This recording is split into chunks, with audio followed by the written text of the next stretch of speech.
तो एट्रियल में हमने देखा था कि रिदम्स कैसे रहते। एक थोड़ा सा हम लोग फ्लैशबैक में जाके म्यूट ऑल, थोड़ा सा एक 5 मिनट का एनिमेशन देख लेते तो हमें थोड़ा सा ज़्यादा अच्छे से समझ में आएगा और सारी चीज़ें अपडेट हो जाएगी। तो Supraventricular tachycardia. एट्रियल रिदम में 3 चीजें थी। एट्रियल फ्लटर था, एट्रियल फिब्रिलेशन था, Pulse that travels around in a AV nodal rhythm tachycardia था। ओके, तो this is atrial flutter. Atrial flutter में क्या हो रहा था? एट्रियल फ्लटर में ऐसे हो रहा था कि एक जगह से फोकस निकल रहा था। फ्लटर में याद रखना, फ्लटर में एक जगह से फोकस निकल रहा था, वो जा रहा था एवी नोड से, फिर से वापस आ रहा था। तो एट्रियम 4 बार कॉन्ट्रैक्ट हो रहा था और एक बार नीचे जा रहा था करंट, तो वेंट्रिकल एक बार। मींस 4 बार एट्रियम कॉन्ट्रैक्ट हो रहा था, वेंट्रिकल एक बार, या फिर ऐसा 3 बार हो सकता है, वन टाइम हो सकता है, 1:1 हो सकता है, 2 3 4 5। बट एट्रियम के साथ वेंट्रिकल का मैचिंग रहेगा। ऐसा नहीं कि एट्रियम 2 बार हुआ फिर 3 बार हुआ। इसमें एट्रियम 3 बार तो वेंट्रिकल एक बार फ्लटर में, इतना याद रखना। ओके, फिब्रिलेशन में क्या था? दिस इज एट्रियल फ्लटर का एक क्लासिकल था। ये सॉ टूथ, मतलब ये 4 जो लाइनिंग है एट्रियम की, ये 4 पी वेव जो है एट्रियम की, इसको पी वेव नहीं बोलते, इसको एफ वेव बोलते हैं। But this is a P wave. P wave का मॉडिफिकेशन हो गया है एफ वेव में। ठीक है, तो ये एफ वेव क्योंकि इसको फ्लटर वेव है और ये आरी के जैसा है, सॉ टूथ जैसा है, इसीलिए इसको saw tooth appearance on ECG भी बोलते हैं। तो ये 4 आया एट्रियम का और एक आया वेंट्रिकल का। इसमें वेंट्रिकुलर जो रिदम है वो वेंट्रिकल का कॉन्ट्रैक्शन नॉर्मल है, इसलिए क्यूआरएस कॉम्प्लेक्स है वो एग्जैक्टली नॉर्मल है। फिब्रिलेशन में क्या हो रहा है? इसमें एक जगह पे फोकस नहीं, इसमें फिब्रिलेशन में सारा का सारा एट्रियम, राइट और लेफ्ट एट्रियम, सभी जगह से फायरिंग होगी और वो फायरिंग का कोई ये नहीं रहेगा, कोऑर्डिनेशन नहीं रहेगा वेंट्रिकल के साथ। कभी भी कोई भी साइड का कॉन्ट्रैक्ट होगा एंड वेंट्रिकल अकॉर्डिंगली कॉन्ट्रैक्ट होगा। तो ये फिब्रिलेशन ज्यादा डेंजरस है as compare to Flutter.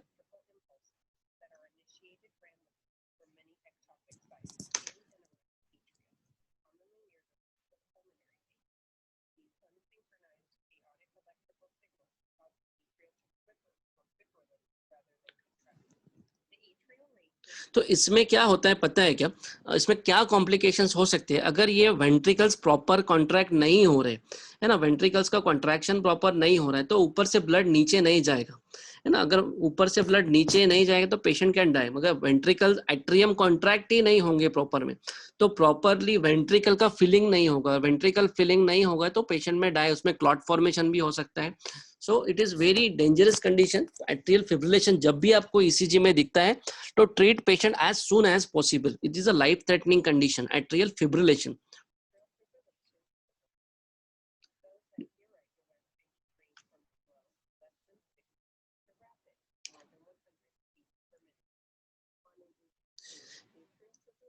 ECG में क्या था फिब्रिलेशन में? देखो एट्रियम का है तो इसमें क्यूआरएस कॉम्प्लेक्स नॉर्मल रहेगा। सिर्फ ये जो वेव है ना, पी वेव, ये और ज्यादा कोर्स हो जाएगी, इसमें कोई कोऑर्डिनेशन नहीं रहेगा। कहीं कहीं क्यूआरएस पास में है, कहीं कहीं क्यूआरएस कॉम्प्लेक्स दूर है, और जो पी वेव है वो बहुत ही फाइन हो जाएगी, आप पी वेव देख ही नहीं पाओगे। This is the atrial fibrillation.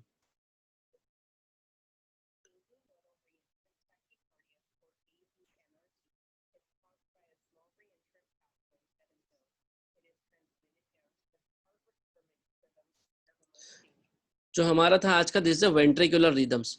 तो सबसे पहला उसमें वेंट्रिकुलर टैकीकार्डिया। तो वीटैक में क्या होता है, वेंट्रिकुलर टैकीकार्डिया में क्या होता है, इसमें इंपल्स जनरेट होता है वेंट्रिकल के अंदर से ही। वेंट्रिकल अपना खुद का फायरिंग शुरू कर देगा। ये तो यहाँ से फायरिंग शुरू हुआ और यहाँ से करंट निकल रहा है।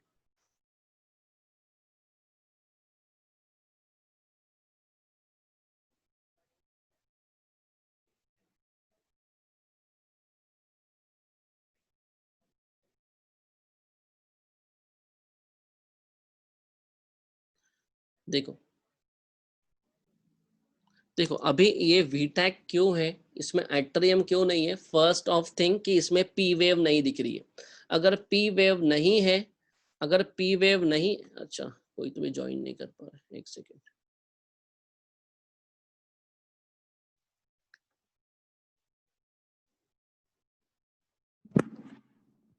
ठीक है, दिस इज द वीटैक।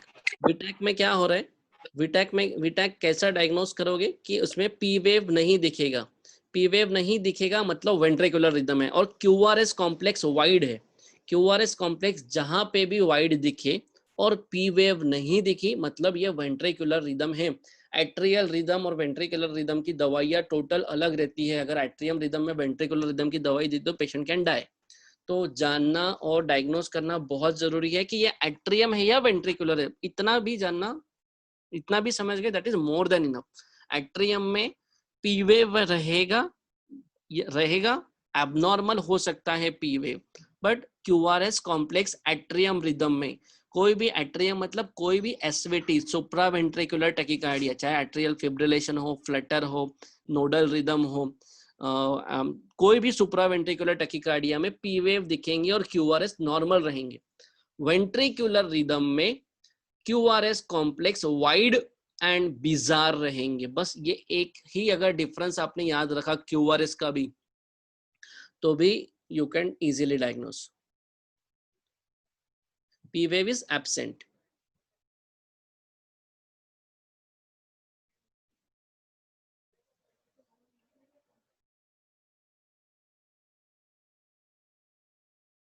अगर वेंट्रिकुलर टैकिकार्डिया को आपने जल्दी ठीक नहीं किया तो पेशेंट वेंट्रिकुलर फेब्रिलेशन में लैंड हो सकता है।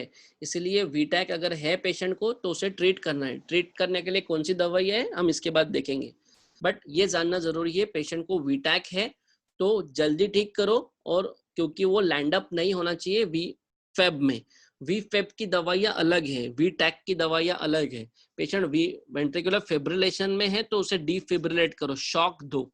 ठीक है, टैकिकार्डिया है तो उसको कार्डियो वर्शन देना चाहिए, या जो मेडिसिन है एडिनोसिन, सॉरी, जो मेडिसिन है लाइडोकेन वगैरह वो यूज करना चाहिए। देखो वेंट्रिकुलर फिब्रिलेशन में क्या फर्क हो रहा है, वीटैक में क्या था, एक ही फोकस था। फिब्रिलेशन में क्या है, वेंट्रिकुलर वेंट्रिकल के अंदर अलग अलग फोकस है जहां से वो करंट निकल रहा है, यहाँ से हर एक जगह से करंट निकल रहा है। This is a V fib, this is the fibrillation of the heart, not the contraction of heart. इसमें क्या कॉम्प्लिकेशन होगी, जो फोर्स ऑफ कॉन्ट्रैक्शन ने हार्ट ने कॉन्ट्रैक्ट होना चाहिए था वो कॉन्ट्रैक्ट नहीं हो रहा है। इसका मतलब ब्लड जो इजेक्ट होना चाहिए, एओर्टा से जो ब्लड निकलना चाहिए था वो नहीं निकलेगा।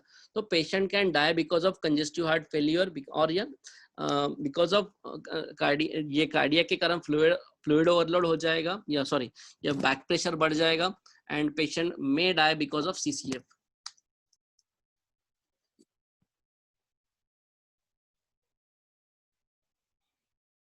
Patient can die because of cardiac arrest.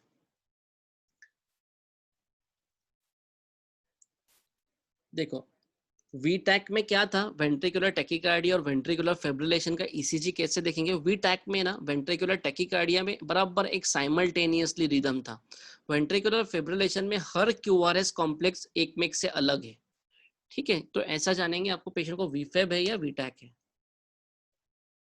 इसका एम्पलीट्यूड जो है वो हर एक इसमें अलग अलग है, हर क्यूआरएस कॉम्प्लेक्स का एम्पलीट्यूड अलग अलग है। कुछ टाइम के बाद उसका कॉन्ट्रैक्शन एम्पलीट्यूड और कम हो जाएगा, और कुछ टाइम के बाद that leads to flat line. Okay,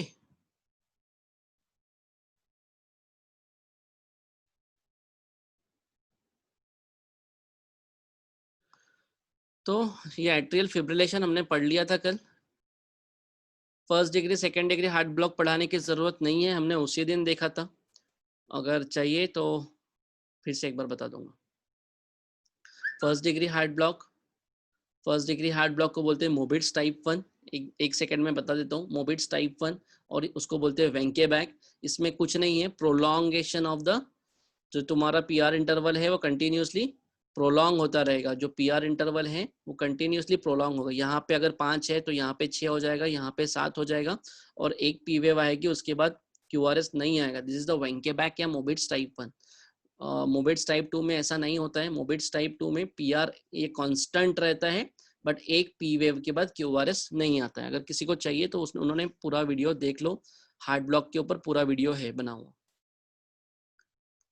then third degree heart block, उसमें कंप्लीट एवी डिसोसिएशन होता है, उसमें पी वेव और क्यूआरएस के बीच में कोई रिलेशन नहीं रहेगा। कहीं पे पीआर कम होगा, कहीं पे पीआर इंटरवल ज्यादा होगा। There is no relation of P wave with QRS. पी अपना अलग कॉन्ट्रैक्ट होगा, क्यूआरएस अपना अलग वेव रहेगा। तो this is third degree heart block, complete AV dissociation, जिसमें से ऐसे नोड से करंट निकल के वेंट्रिकल में नहीं जाएंगे। एट्रियम अपना अलग कॉन्ट्रैक्ट होगा, वेंट्रिकल अपना अलग कॉन्ट्रैक्ट होगा। This is a third degree heart block. उसके ऊपर पूरा लेक्चर है। राइट बंडल ब्रांच पे भी हमने लेक्चर लिया हुआ है, बंडल ब्रांच ब्लॉक पे भी, वो भी देख सकते हैं। सिर्फ इसमें इतना याद रखना, राइट बंडल ब्रांच ब्लॉक है तो राइट बंडल ब्रांच ब्लॉक में V1 लीड देखते हैं, जो राइट साइड की चेस्ट लीड है उसमें RS R' पैटर्न आता है, जैसे रैपिड ससे जो खरगोश का ईयर होता है उसके जैसे RS R वेव, फिर S वेव, फिर से R वेव, जैसे कि ऊपर नीचे ऊपर, इसको बोलते हैं RS R' pattern. This is the right bundle branch block seen in a lead V1, क्योंकि ये राइट साइड की लीड है। जो चेस्ट में लीड लगाते हैं उसमें V1 लीड जो लगती है वो हार्ट के राइट साइड में लगती है, इसीलिए राइट बंडल ब्रांच ब्लॉक में V1 लीड देखना चाहिए। बाकी आप पढ़ लेना, मैं स्लाइड्स शेयर कर दूंगा। ठीक है, ये एक कंडीशन होती है, this is pre mature ventricular complex, जो अपने अरिथमिया के ड्रग में इतना नहीं, इसमें सिर्फ इतना मैं आपको बताता हूँ क्या क्यों है ये, इसको पीवीसी क्यों, पीवीसी मतलब pre mature ventricular complex. Pre mature ventricular complex मतलब क्यों, देखो ये ईसीजी को थोड़ा सा आप देखो, ये जो पहला वेव है PQRS कॉम्प्लेक्स, तो ये नॉर्मल तुम्हारा पी वेव QRS है, ठीक है, या फिर PRS, इसको बोलते हैं P wave, R wave and S wave. इसमें टी वेव नहीं दिख रही क्योंकि वो सुपर इम्पोज होगी वेंट्रिकल के कारण। तो इसको वेंट्रिकुलर प्रीमैच्योर कॉम्प्लेक्स क्यों बोलेंगे, क्योंकि ये सेकेंड बीट जो है, सेकेंड बीट जो है वो वेंट्रिकुलर है। कैसा पहचान है ये वेंट्रिकुलर है, क्योंकि क्यूआरएस कॉम्प्लेक्स वाइड है। अगर कहीं पे क्यूआरएस कॉम्प्लेक्स वाइड है तो समझ लेना वो वेंट्रिकुलर रिदम है। प्रीमैच्योर वेंट्रिकुलर कॉम्प्लेक्स बाइजेमिनी, इसको बोलते हैं बाइजेमिनी, क्योंकि ये दो के पेयर में आ रहा है, दो के पेयर में आ रहा है, दैट इज बाइजेमिनी। हाँ, मेन है अपना ये वीटैक, दिस इज द वीटैक ईसीजी। इसमें जो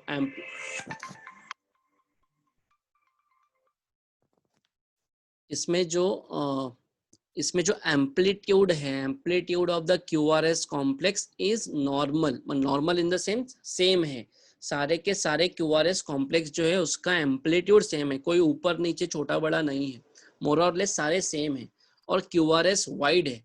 तो ऐसा ईसीजी दिखा तो समझ लेना ये वेंट्रिकुलर टैकीकार्डिया है। क्या होता है वेंट्रिकुलर टैकीकार्डिया में, यूजुअली बिटवीन हार्ट रेट कितना रहेगा 100 to 220 beat per minute, but can be rapid as a 250 beat per minute. P wave obscured if present and are unrelated to the QRS complex. देखो P wave तो obscured मतलब क्या होता है, P wave रहेगी but दिखेगी नहीं, या फिर कभी कभी नहीं रहेगी, मोस्टली इफ प्रेजेंट लिखा है। इफ प्रेजेंट मतलब मोस्टली तो रहेगी नहीं क्योंकि वेंट्रिकुलर रिदम है, अगर रहेगी तो भी वो वेंट्रिकुलर रिदम के कारण दब जाएगी। ऑब्सक्योर्ड मतलब होके भी नहीं दिखना। क्यूआरएस वाइड रहेगा, bizarre morphology, conduction as with premature ventricular complex, rhythm 3 or more ventricle beat in a row may be regular or irregular। देखो वेंट्रिकुलर टैकीकार्डिया कब बोलेंगे, अगर 3 बीट कंटिन्यू अगर आती है तो, देखो जैसे कि 1 2 3, 3 के ऊपर अगर आते हैं तो उसको बोलेंगे वेंट्रिकुलर टैकीकार्डिया। एक सेकंड, एक कॉल है, एक सेकंड। हेलो। हेलो। हाँ हेलो सर, मैं शाइन बोल रही हूँ, एमएलटी स्टूडेंट। शाइन, मुझे आप एक 3 बजे फोन करेंगे क्या? सर थोड़ा इमरजेंसी है। बोलिए। सर हमको ना एबी ब्लड ग्रुप का चाहिए था। अच्छा ठीक है, मैं आपको ना एक नंबर भेजता हूँ ब्लड बैंक का, अच्छा है ना, आप बात कर लेंगे एक बार, मेरा नाम बता दीजिए। ठीक है सर, थोड़ा जल्दी बिल्कुल इमरजेंसी। ठीक। तो दिस इज वीटैक. कहाँ थे हम लोग?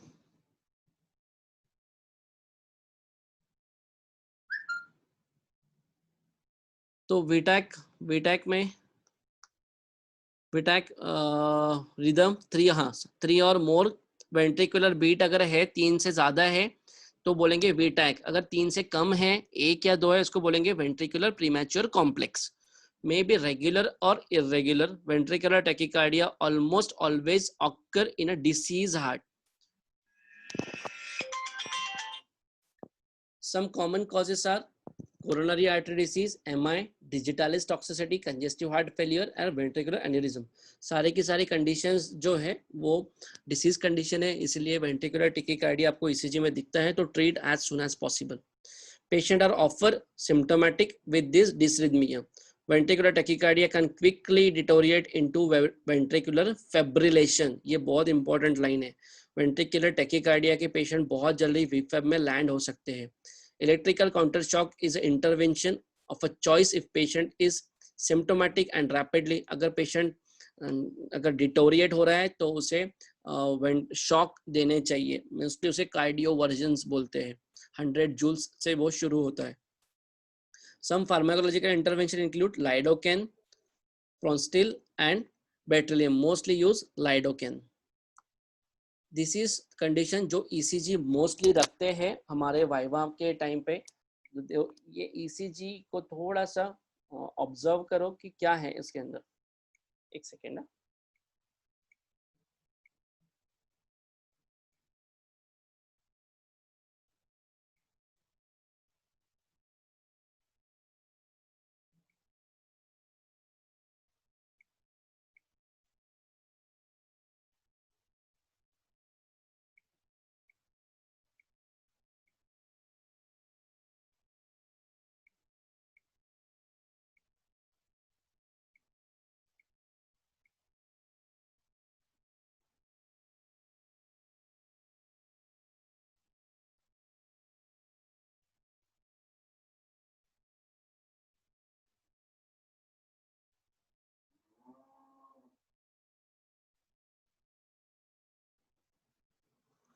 तो इसको बोलते हैं टॉर्सेडी पॉइंटिस. टॉर्सेडी पॉइंटिस मतलब होता है twisting of the point. Latin में इसको बोलते हैं ट्विस्टिंग ऑफ द पॉइंट. ये भी एक वेंट्रिकुलर टैकिकार्डिया का ही पार्ट है, but this is the most life threatening. Patient die suddenly because of this. इसको कैसे जानना है? इसका एम्पलीट्यूड अलग अलग है. इसमें जैसे कि ऊपर गया है, फिर नीचे आया है और फिर ऊपर गया है. दिस इज द टॉर्सेडी पॉइंटिस उसको बोलते हैं. टॉर्सेडी पॉइंटिस यूजुअली बिटवीन, इसका कितना रहेगा rate? 150 to 200 beat. P wave obscure if present. QRS wide bizarre morphology. Conduction as with premature ventricular complex. Rhythm irregular. Hallmark of the rhythm is upward and downward deflection of QRS. ये इसका hallmark है ना. इसका hallmark क्या है कि क्या कैसे डायग्नोस करेंगे आप? इसको डायग्नोस कैसे करेंगे कि जो रिदम है वो उसका एम्पलीट्यूड ऊपर जाएगा, अपर जाएगा एंड देन नीचे आएगा और फिर ऊपर जाएगा. Okay, that is the hallmark of torsades de pointes. इसको बोलते हैं twisting about the point. Consider it VTach if doesn't respond to anti arrhythmic therapy. इसमें चॉइस ऑफ मेडिसिन है आईवी मैग्नीशियम. ये पूछा हुआ है एमसीक्यू में बहुत बार. which is the choice of medicine for the torsady pointis is IV magnesium. क्यों होता है ये वीटैक? क्यों होता है, क्यों कॉज होता है? Drug which lengthen the QT interval. जैसे कि अभी हम लोग हाइड्रोक्सीक्लोरोक्विन की टैबलेट जो बहुत बार दी जा रही है, क्विनेडिन, उसके कारण जो डेथ आ रही है कार्डियक अरेस्ट, दिस इज उसमें ये होता है. क्विनेडिन खाने से क्यूटी इंटरवल बढ़ता है. क्यूटी इंटरवल बढ़ने से टॉर्सेडी पॉइंटिस हो सकता है and patient can die because of cardiac arrest. और क्यों होता है torsades de pointes? Electrolyte imbalance, mostly hypokalaemia. अगर पेशेंट का आपका कोई भी डायूरेटिक शुरू है, डायूरेटिक के कारण अगर पेशेंट को आप डायूरेटिक दे जा रहे हो और उनका आपने सोडियम पोटेशियम चेक नहीं किया, पोटेशियम लैसिक्स दे रहे हो पेशेंट को कंटिन्यू 10 साल हो गए, 20 साल हो गए, पोटेशियम सप्लीमेंटेशन नहीं है, तो पोटेशियम लेवल ड्रॉप होके patient can die. And in myocardial ischaemia treatment IV magnesium हमने देखा था. सिंक्रोनाइज कार्डियोवर्शन दे सकते हैं, आईवी पोटेशियम अगर वो हाइपोकैलेमिया है तो. ठीक है, then this is the ECG of ventricular fibrillation. Ventricular tachycardia समझा हमने, टॉर्सिडी पॉइंट इज समझा। Now ventricular fibrillation. Ventricular fibrillation में देखो यहाँ पे कोई भी पी वेव नहीं है, और ये जो वैरिंग एम्पलीट्यूड है, कहीं ऊपर है कहीं थोड़ा सा नीचे है, और बहुत फाइन लाइंस आती है वेंट्रिकुलर फिब्रिलेशन में। तो ये और भी डेंजरस कंडीशन है। वेंट्रिकुलर फिब्रिलेशन रेट इज अनअटेंडेबल, आप नहीं पहचान पाओगे कितना है। P may be present but obscured by the ventricular wave. QRS not apparent. Conduction chaotic electrical activity means heart fibrillate हो रहा है, वो just जैसे हम लोग बोलते हैं ना थरथराना, हार्ट जस्ट थरथरा रहा है, जिसके कारण कॉन्ट्रैक्शन नहीं हो रहा है, तो प्रॉपर QRS नहीं मिल रहा है। Rhythm chaotic electrical activity, this dysrhythmia result in a absence of a cardiac output. Absence of a cardiac output VFib में मेन है। अगर इसका इको करके देखेंगे तो जस्ट आपको हार्ट का एक थरथराना दिखेगा, फिब्रिलेट होता हुआ दिखेगा, बट आउटपुट नहीं है, तो patient may die suddenly because of this. तो इसको पेशेंट को डिफेब करना पड़ेगा, पेशेंट को शॉक देना पड़ेगा। Almost always occur with serious heart disease, specially after MI. The course of a treatment for ventricular fibrillation include immediate defib है ना, immediate defib as ACLS protocol, advanced cardiac life support का protocol का आपको net पे मिल जाएगा, you just search it, या फिर हम लोग एक दिन पूरा ACLS का क्लास ले लेंगे। Identification and treatment of underlying cause if needed. This is a idioventricular rhythm, इसी को बोलते हैं, इस रिदम को बोलते हैं डाइंग हार्ट रिदम भी बोलते हैं, एडियोवेंट्रिकुलर रिदम और डाइंग हार्ट रिदम। इसमें 20 to 40 बीट्स पर मिनट है, पी वेव एब्सेंट है, QRS is wide, failure of primary pacemaker, wide QRS more than 12.L, also called the dying heart rhythm. Pacemaker will most likely to need re-establish a normal heart rate, causes MI, pacemaker failure, metabolic imbalance, myocardial ischemia, medicine atropine या pacing. Caution, surprisingly ventricular rhythm is contraindicated because the rhythm protects the heart from the ischemia. This is a ventricular standstill या asystole. अभी हम लोग suppose movies में क्या दिखाते हैं, ventricular asystole है, तो what the treatment is do, they do shock, but ventricular asystole या जो स्टैंडस्टिल है, this is the non shockable rhythm. ये हमेशा याद रखना कि हमेशा आपको एक चीज एक दिन हम लोग लेंगे फिर से कि which is the shockable rhythm and which is the non shockable rhythm. तो ventricular asystole is not shockable rhythm, means आप इस पेशेंट को शॉक नहीं दे सकते हैं। Rate P wave may be seen but there is no ventricular response, QRS none, conduction none, rhythm none. इसमें क्या है, इसमें इंटरवेंशन क्या है, asystole of a longer duration in presence of acute MI and CAD is frequently fatal. Patient mostly patient की death हो जाती है, बट इसमें देखो ट्रीटमेंट इंटरवेंशन इज CPR, ठीक है, कार्डियोपल्मोनरी रिससिटेशन, CPR ज्यादा इंपॉर्टेंट है एज टू शॉक नहीं देना है। Artificial pacing can give, atropine can give, but shock is not advise in asystole. ये पूछा है वाइवा में, पूछते हैं। ओके, तो will move to our drugs में मूव होते हैं। देखो ड्रग्स में ना थोड़ा सा कॉम्प्लिकेटेड है, तो मैंने अभी जितना इजी हो सकता है उसको इतना इजी करके लिखा हुआ है। इसमें बहुत सारी चीज़ें हैं जो बतानी थी, बट आई डोंट थिंक कि वो मैनेज हो पाएगी, बट विल सी। थोड़ा क्लासिफिकेशन देख लेते, इतना नहीं पूछते क्लासिफिकेशन के बारे में, आपने 2-3 पॉइंट अगर बता दिए ना तो भी मोर देन इनफ है। कुछ भी पूछा वो रिदम के बारे में लिखना है और वो ड्रग का क्लासिफिकेशन लिखना है सिर्फ। क्लासिफिकेशन मैंने उसी दिन बता दिया था। क्लासिफिकेशन में first class is sodium channel blocker, second class is beta blocker, third class is potassium channel blocker and fourth is calcium channel blocker. ठीक है, 1 2 3 sodium, beta, potassium and calcium. Other anti arrhythmic drugs are adenosine and digoxin. तो उसमें क्या क्या आता है वो आपने एक बार पढ़ लेना है। मोस्टली एक एक या दो याद रखना। क्लास 1 में लाइडोकेन, प्रोकाइनामाइड एंड प्रोपेफोन। क्लास 2 में जो आता है इस्मोलॉल, मेटाप्रोलॉल, प्रोपेनोलॉल। क्लास 3 में जो आते हैं पोटेशियम चैनल में एमियोडेरॉन, मोस्टली जो आता है, एंड क्लास 4 में डिल्टियाजियम, वरापेमिल, एंड अदर में आता है एडिनोसिन एंड डिगॉक्सिन। इसके बारे में, सबके बारे में एक एक नोट्स है मेरे पास, जो 5 लाइन सबके बारे में हम लोग लिख सकते हैं। क्लास 1 में क्या होगा, अभी देखो सबसे पहले ना ये समझना है ना, ये क्लास 1 में सपोज ये कुछ लिखा है, anti arrhythmic drug act by blocking the voltage sensitive sodium channel via the same mechanism of the local anaesthetic, they decrease the rate of entry of the sodium, slow the rate of the rise phase zero action potential. तो ये समझना है ना, phase zero action potential. तो एक छोटी C diagram आपको समझना जरूरी है। ये डायग्राम आपको समझ में आ गई ना, तो आप सारे क्लासेस के बारे में लिख सकते हो। ये डायग्राम आपने बना दी ना, तो कोई बाकी का पढ़ेगा भी नहीं। तो ये डायग्राम को हम लोग एक 5 मिनट में समझ लेते हैं। सो आपको वो चारों क्लासेस जो है 1 2 3 4 वो बहुत इजी जाएंगे। What this diagram suppose to say, देखो जो हार्ट का एक्शन पोटेंशियल होता है, हार्ट को कॉन्ट्रैक्ट होने के लिए, हार्ट मसल कॉन्ट्रैक्ट होने के लिए जो सेल के अंदर जो चीजें होती है, that is called as the action potential.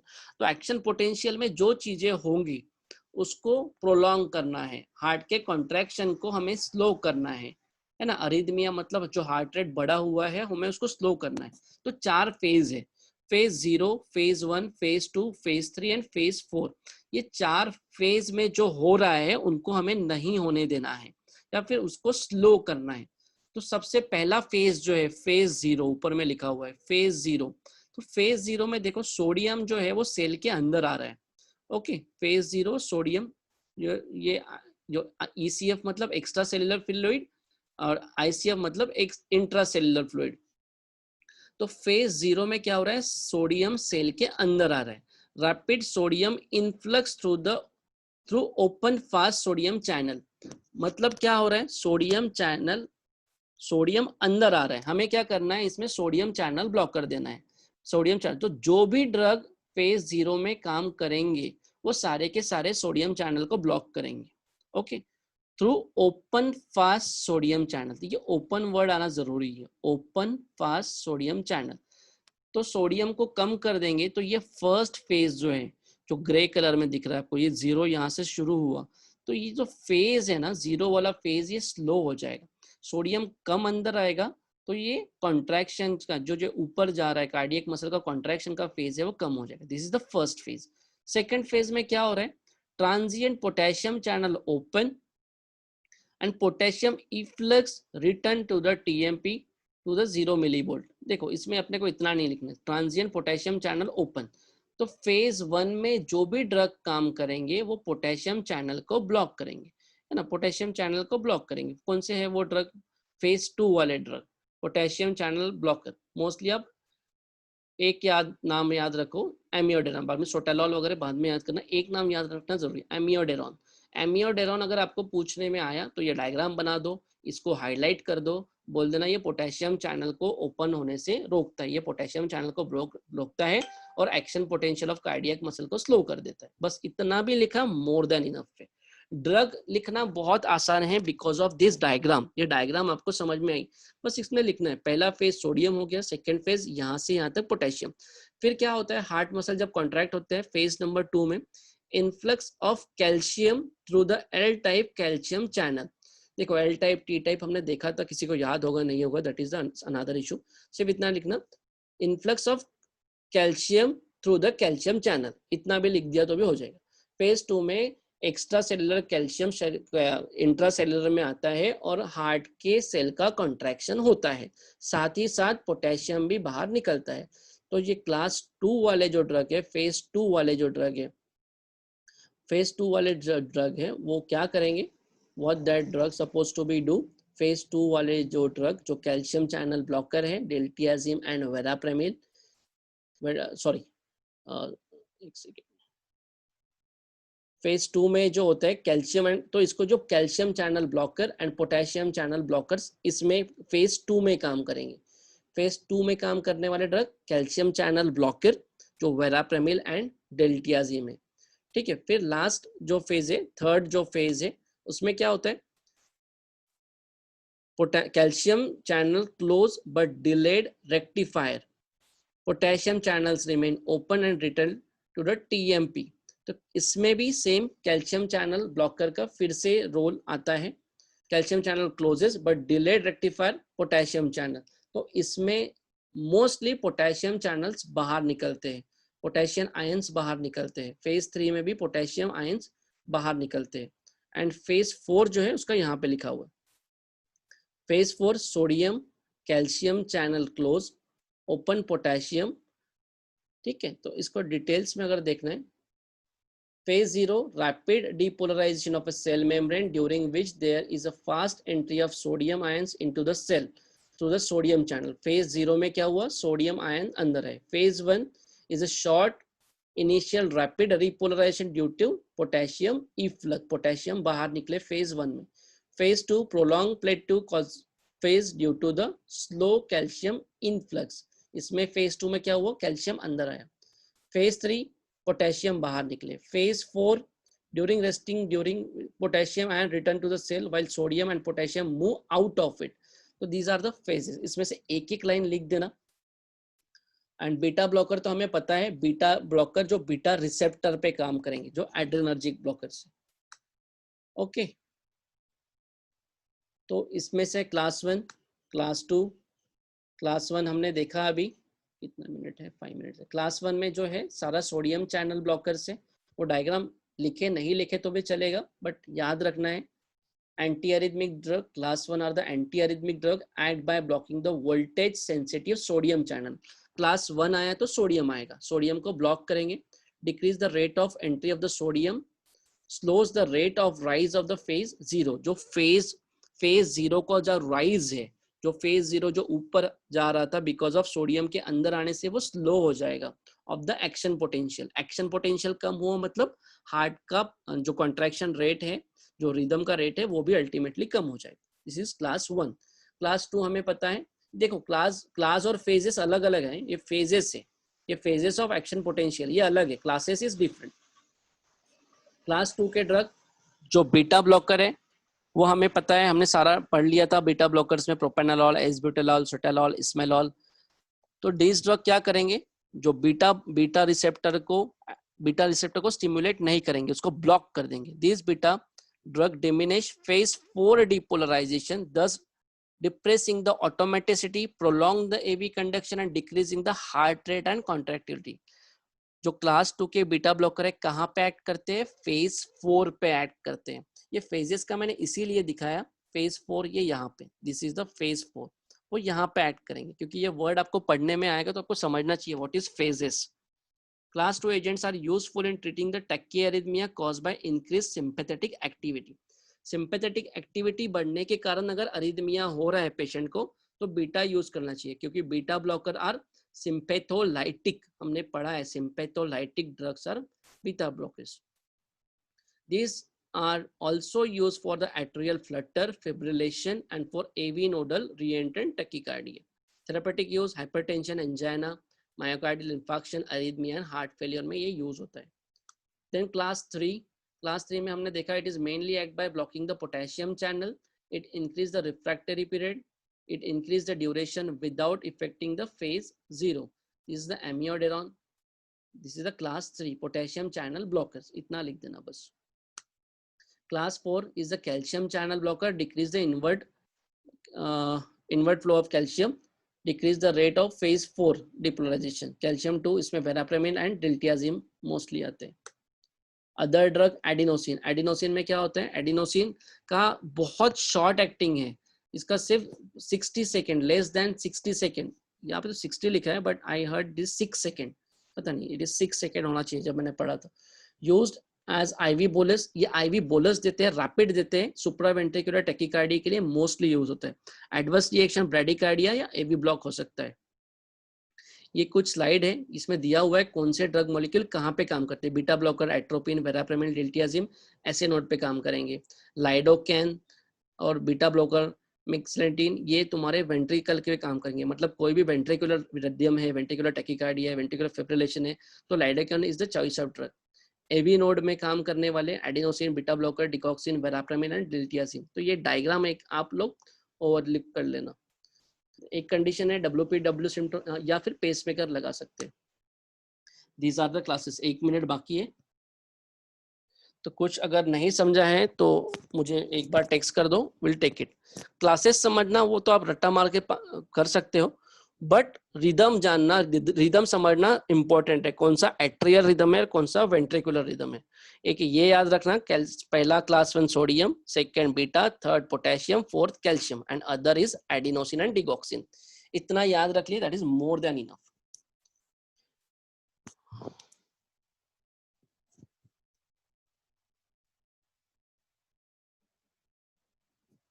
Okay,